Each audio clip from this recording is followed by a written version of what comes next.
Hello, আজকে চলে আসলাম আমার ভাবি অর্থাৎ আমার বড় ভাবি। সে মোটামুটি কেক বানানো আলহামদুলিল্লাহ শিখে গেছে। তো আমাদের জন্য সারপ্রাইজ হিসেবে ভাবি হচ্ছে গিয়ে কেক বানিয়েছে। অর্থাৎ আমার বাসার তো আপনারা সবাই জানেন, নতুন সদস্য হিসেবে আরাফ আছে আমার বড় ভাইয়ের ছোট ছেলে। তো ভাবি ওকে রেখেও ব্যস্ততার মধ্যে দিয়েও আমাদের জন্য কেক বানিয়েছে, সবার জন্যই। বিশেষ করে আমাদের অ্যানিভার্সারি উপলক্ষে ভাবির আসলে এই কেক বানানোটা, সাথে আবার আমরা 3 বোন সবাই একসাথে বাবার বাড়িতে আসি, সেই উপলক্ষে হচ্ছে গিয়ে ভাবি কেকটা বানিয়ে আমাদের সবাইকে সারপ্রাইজ দিয়েছে। তো এইখানে হচ্ছে গিয়ে কেকের প্রসেসিংগুলো আমি আসলে মোটামুটি এর আগেও অনেকবার শেয়ার করার চেষ্টা করেছি। তো এখন এখানে দেখতেই পাচ্ছেন সুন্দর করে কেকগুলোকে বানিয়ে সেটার উপরে সিরাপ দিয়ে দেন একটার পর একটা স্টেপ বাই রেখে হচ্ছে গিয়ে কেকগুলো বানাচ্ছে। বিষয়টা কি, যত কিছুই হোক আপনি আপনার ফ্যামিলি বন্ডিংটা ভালো থাকাটা অনেক জরুরি। আর এই ফ্যামিলি বন্ডিং ভালো থাকার জন্য সবাই সবাইকে মাফ করে দেওয়া উচিত, সবাই সবাইকে সুযোগ দেওয়া উচিত, সবার ভালো মন্দ খারাপটা জানা উচিত।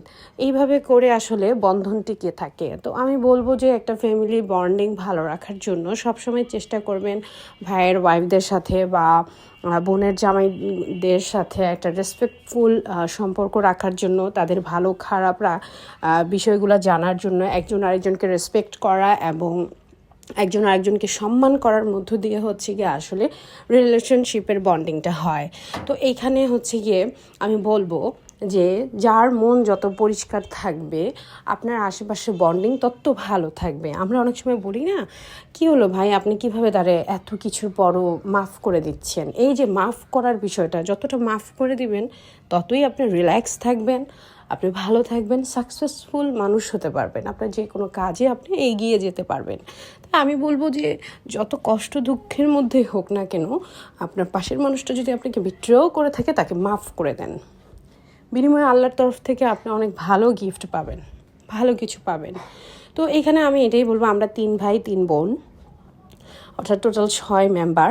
তার মধ্যে হচ্ছে গিয়ে সবার মোটামুটি বিয়ে হয়ে গেছে। আমার ছোট ভাই অর্থাৎ আব্দুল কাইয়ুম, তাকে বাদ দিয়ে মোটামুটি সবার বিয়ে হয়ে গেছে, বেবি টিভি আছে। একমাত্র আমি বেবি টিভি নেওয়া হয়নি। তো যাই হোক আলহামদুলিল্লাহ আমরা সবাই মিলেমিশে জয়েন্ট ফ্যামিলিতে থাকা হয় আমার বাবার বাড়িতে। তো আমার ভাবি বরাবরই কিছু না কিছু করে আমাদের জন্য খাওয়ায়, বা আমার বোন বা সবাই আলহামদুলিল্লাহ, শুক্র আলহামদুলিল্লাহ। এই সময়কার যুগে জয়েন্ট ফ্যামিলি আসলে চারটিখানেক কথা না।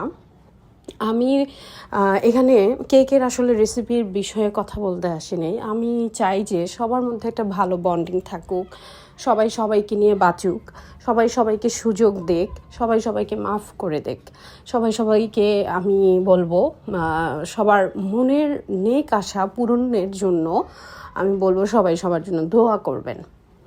আর ওই তো বরাবর যেটা বলছিলাম আর কি, মাফ করার অভ্যাসটা থাকতে হবে, নাহলে আপনি সুস্থ থাকতে পারবেন না। আর আমাদের তো কোরআন বলেন, হাদিস বলেন, সব কিছুতেই আল্লাহ মাফ করে দেওয়ার বিষয়টা কিন্তু বলেছে।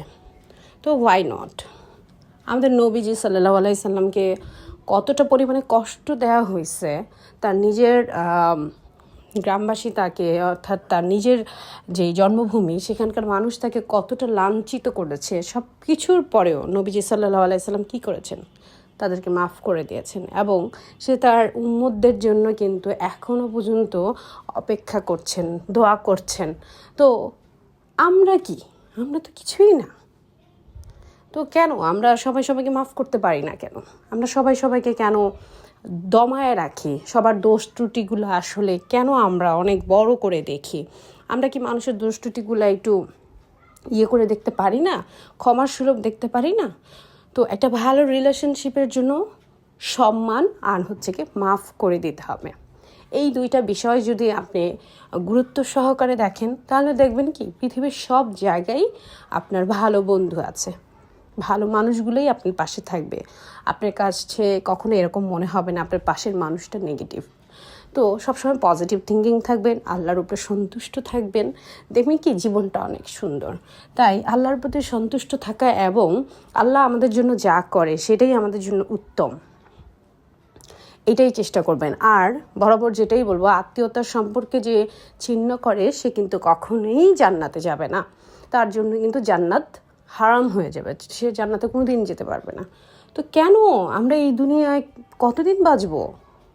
তো সম্পর্কটাকে ভালোবেসে সবাইকে আঁকড়ে ধরে বেঁচে থাকার মধ্য দিয়েই কিন্তু আসলে জীবনের সার্থকতা। তো ভালো থাকবেন। আমি মোটামুটি আপনাদের সাথে একটু শেয়ার করলাম, এই যে ছবিগুলোও একটু শেয়ার করছি। তো আমার ভিডিও ভালো লাগলে সাবস্ক্রাইব করবেন আর হচ্ছে গিয়ে লাইক দিবেন, আমাকে সাপোর্ট করবেন। আল্লাহ হাফেজ।